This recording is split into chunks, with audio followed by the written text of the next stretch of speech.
बस।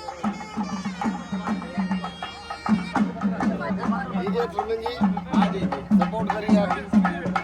आइए डॉक्टर साहब। मैडम लीजिए కొంచెం వెనక తీసుకుంటా సార్, కొంచెం వెనక అన్న।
सभी को मेरा सादर जय जिनेंद्र। का प्रॉब्लम हो गया कि जो रेवंत रेड्डी साहब इफ्तार देना चाहते थे वो भी नहीं दे पाए, बेचारे, वो हाल हो गया उनका। इसके लिए मैं वही करना चाहता हूँ कि जब 19 पूर्व एलसी और भाजपा के बहुत बड़ी नेता हमारे रामचंद्र राव जी और रेड्डी जी, समाज के सभी प्रख्यात और ऐसे अलग अलग क्षेत्रों के सभी विद्वानगण और इस सभागृह में उपस्थित सभी नागरिक भाई और बहनों, थोड़ा कार्यक्रम हमारा जल्दी शुरू हुआ है। भाई जी के मन में इच्छा थी कि 7:30 तक शुरू हो, लेकिन मेरी फ्लाइट होने के कारण से और सुबह एक जल्दी कहीं जाना है, इसलिए थोड़ा जल्दी शुरू हुआ है। लेकिन बाद में चंद्रशेखर जी, रामचंद्र राव जी और सभी बहुत सारे विद्वान उन सबके बीच में हैं, वो भी आज के इस कार्यक्रम के विषय में अपने मत और उन सबके बीच में रखेंगे। देश में इस समय जो एक करंट टॉपिक है, वन नेशन वन इलेक्शन, उस विषय पर चर्चा करने के लिए आज हम यहाँ पर आए हैं। मैं 15-20 मिनट में अपनी बात रखकर आप सबसे क्षमा मांगते हुए एयरपोर्ट जाने के लिए निकलूंगा। हम सब जानते हैं कि देश की स्वाधीनता से ही हमने लोकतंत्र को अपनाया, डेमोक्रेसी को स्वीकार किया। जिस भी देश के अंदर लोकतंत्र है, लोकतंत्र में चुनाव एक अनिवार्य पार्ट है।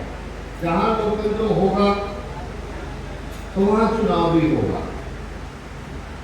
चुनाव ये निष्पक्ष तरीके से हो,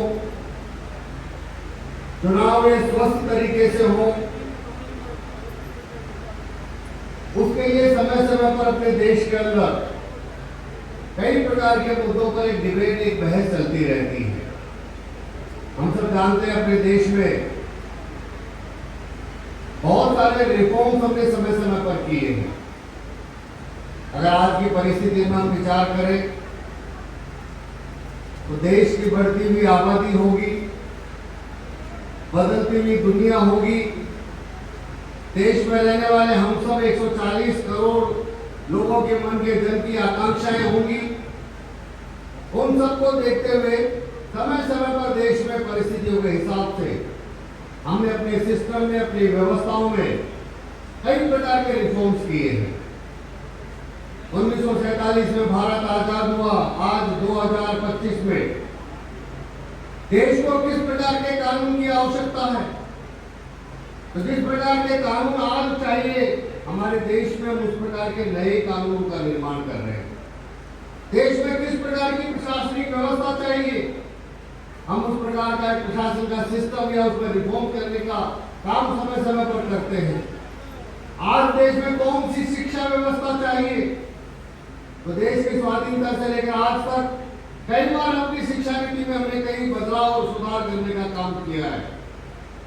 अगर हम चुनाव की व्यवस्था को भी देखें तो इस इलेक्ट्रॉनिक सिस्टम में भी हमने समय समय पर बहुत सारे रिफॉर्म्स किए हैं। हम में से यहाँ बहुत सारे लोग बैठे हैं जिन्होंने बैलेट पेपर से कभी वोट डाला होगा। हमने अपनी सामने ही देखा है कि देश के 21 वर्ष के युवा को मताधिकार था, लेकिन आज देश का 18 वर्ष का युवा वह अपना वोट दे रहा है। समय समय पर हमने इलेक्शन के अंदर भी रिफॉर्म्स किए। अगर हम कहें तो आज देश में जो एक चर्चा है कि बार बार चुनाव होने के कारण से अब हमारे सामने कई प्रकार के चैलेंज, कई प्रकार की समस्याएं आई है।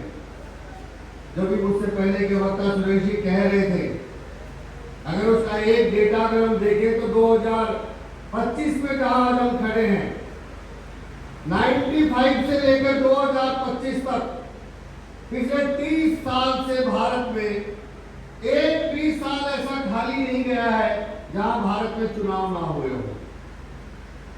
अभी 2024 में लोकसभा के चुनाव हुए, उससे पहले राजस्थान का विधानसभा चुनाव हुआ, मध्य प्रदेश का चुनाव हुआ, छत्तीसगढ़ का चुनाव हुआ, लोकसभा के बाद जम्मू कश्मीर, झारखंड, हरियाणा, दिल्ली, महाराष्ट्र, कई प्रांतों के विधानसभा चुनाव। अभी एक साल भी पूरा नहीं हुआ कि 5 राज्यों के विधानसभा चुनाव हो गए हैं। और आने वाले कुछ महीनों के बाद बिहार का विधानसभा का चुनाव, बाद में बंगाल, आसाम, तमिलनाडु के चुनाव है। हर वर्ष कहीं ना कहीं भारत में चुनाव होने के कारण से हमारा देश हमेशा एक इलेक्शन मोड में रहता है। हमेशा कहीं ना कहीं देश के अंदर किसी न किसी प्रदेश में आचार संहिता लगी रहती है।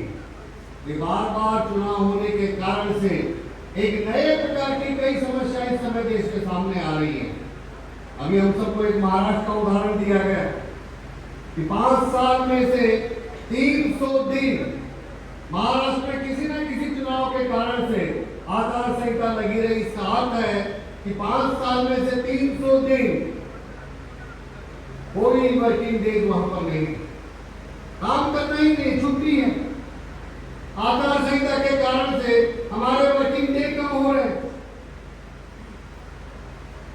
यह देश की प्रगति में सबसे बड़ी बाधा है, देश के विकास में सबसे बड़ी बाधा है। अगर जिस भारत को हम बहुत तेजी से आगे लेकर के जाना चाहते हैं, चाहे कोई सी भी सरकार हो, हर सरकार के सामने यह एक बहुत बड़ा हर्डल है कि जब भी कुछ करना है आचार संहिता के कारण से देश की प्रगति, देश का विकास रुक जाता है। इसके कारण से देश में एक डिबेट शुरू हुई कि क्या ये बार बार चुनाव कराना आवश्यक है, देश में एक साथ ही चुनाव हो सकते हैं क्या? ये कोई नया मुद्दा नहीं है।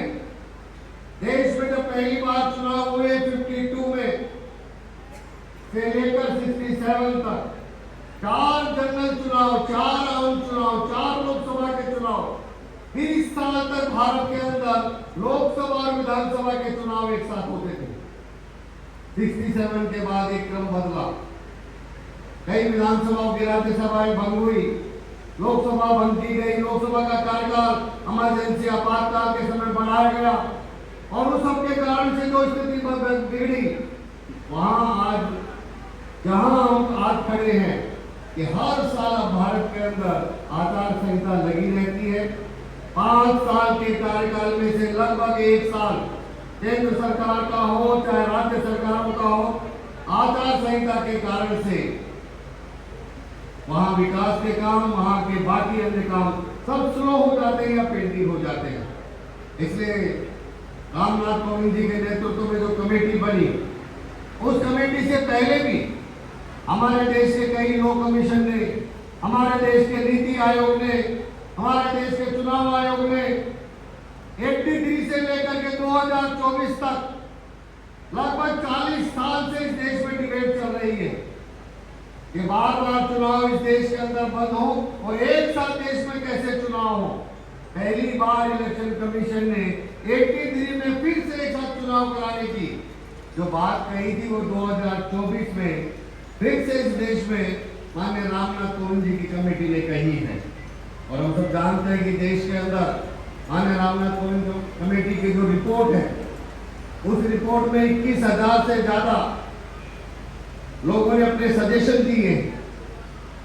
47 पॉलिटिकल पार्टियों ने वन नेशन वन इलेक्शन के बारे में उनका अपना क्या मत है, ऐसे 47 पॉलिटिकल पार्टियों ने अपने सजेशन दिए। 18,000 की इस रिपोर्ट में, पेज की रिपोर्ट में हाउस में बिल आने के बाद आज वह जॉइंट पार्लियामेंट्री कमेटी के माध्यम से देश में एक डिबेट हो, चर्चा हो कि कैसे ये हम बार बार चुनाव होने की समस्या से मुक्ति पा सकते हैं। तो देश में एक नई डिबेट शुरू हुई और मैं मानता हूं कि आज का हमारा कार्यक्रम भी उसी बहस को, उसी डिबेट को आगे बढ़ाने वाला है। बार बार चुनाव होने से जो मैंने कहा कि सबसे ज्यादा हमारे देश के प्रगति और विकास में ये बार बार चुनाव होने से समस्या आ रही है। बार बार चुनाव होने के कारण से अगर हम देखें तो हमारे वर्किंग आवर्स, वर्किंग डेज कम हो रहे हैं। बार बार चुनाव होने के कारण से जिस प्रकार का गुड गवर्नेंस हमको चाहिए, हर पॉलिटिकल पार्टी, हर नेता, मंत्री, विधायक अगर वो पूरे 5 साल चुनाव में ही व्यस्त रहेगा तो कैसे हम गुड गवर्नेंस की जो बात कहते हैं वो गुड गवर्नेंस नहीं आ सकती है। सरकारों के द्वारा जो वेलफेयर की स्कीम्स आती हैं, नीचे ग्राउंड लेवल तक वो वेलफेयर की स्कीम जानी चाहिए, लेकिन बार बार चुनाव होने के कारण से वो सारी वेलफेयर स्कीम्स को भी ग्राउंड लेवल तक पहुंचाने में बहुत सारी समस्याएं आती हैं। बार बार चुनाव होने के कारण से जो मैंने कहा कि हमारे वर्किंग डेज कम हो रहे हैं, मैन पावर कम हो रही है। इस 2024 के चुनाव में 1 करोड़ से ज्यादा हमारे देश के ऑफिसर और कर्मचारियों की ड्यूटी एक लोकसभा चुनाव के अंदर जो लगी है उसकी संख्या 1 करोड़ से ज्यादा है। भारत के अंदर 10 लाख से ज्यादा बूथ हैं। हर बूथ पर अगर 10 लोग भी चुनाव कराने जाते हैं तो चुनाव की ट्रेनिंग से लेकर चुनाव कराने जाने से लेकर काउंटिंग तक कितना एक हमारे देश के सभी लोगों का समय इस चुनाव की व्यवस्था में खर्च हो रहा है। अभी एक आंकड़ा दिया गया कि हमारा धन और पैसा इस चुनाव में बार बार होने से बहुत पैसा लगता है। 2024 के लोकसभा चुनाव में 1,35,000 करोड़ रुपया केवल चुनाव आयोग का खर्चा हुआ है। 50 लाख करोड़ का है, उसमें 5 लाख करोड़ यानी उसका 10% हिस्सा इस देश में केवल चुनाव के ऊपर खर्च होना हमारे जैसे एक बढ़ते हुए देश के लिए एक बहुत बड़ा चैलेंज है। आपने इस बार चुनाव में जो वोट डाला होगा, हमको कई बार लगता है कि हमारे एक वोट डालने में क्या खर्चा हुआ होगा, लेकिन जब आप वोट डाल करके वापस आए हैं तो आपका एक वोट 1400 रुपया, 1400 रुपीज, यानी चुनाव आयोग आपका एक वोट डलवाने के लिए 1400 रुपए प्रति वोटर खर्च हो रहा है और वो केवल एक चुनाव का खर्चा है। फिर आप विधानसभा में जाएंगे, फिर आप लोकल बॉडी में जाएंगे तो देश के हर वोटर पर हर बार ये चुनाव का खर्चा बढ़ने के कारण से भी ये हमारे सामने एक बहुत बड़ी समस्या आई है। इसलिए देश में जो बहस चली है कि अगर एक साथ चुनाव होते हैं तो देश में क्या फायदा होगा, तो मैं अगर संक्षेप में कहना चाहूं तो अगर एक साथ भारत के अंदर ये चुनाव होते हैं तो सबसे बड़ा फायदा इस देश के अंदर, हमारे देश में राजनीति कम होगी, विकास ज्यादा होगा। आज बार बार चुनाव होने के कारण से भारत के अंदर राजनीति ज्यादा होती है, पॉलिटिक्स ज्यादा होती है, विकास कम होता है। लेकिन अगर एक साथ चुनाव होगा तो देश में राजनीति कम होगी और विकास ज्यादा होगा। जब विकास ज्यादा होगा तो स्वाभाविक रूप से चुनाव का एजेंडा भी विकास ही होगा।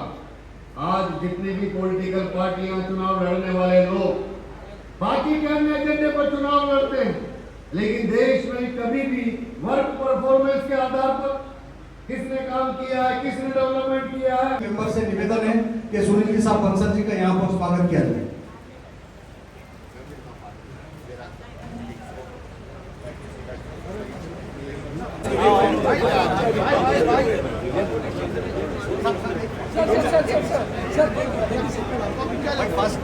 सर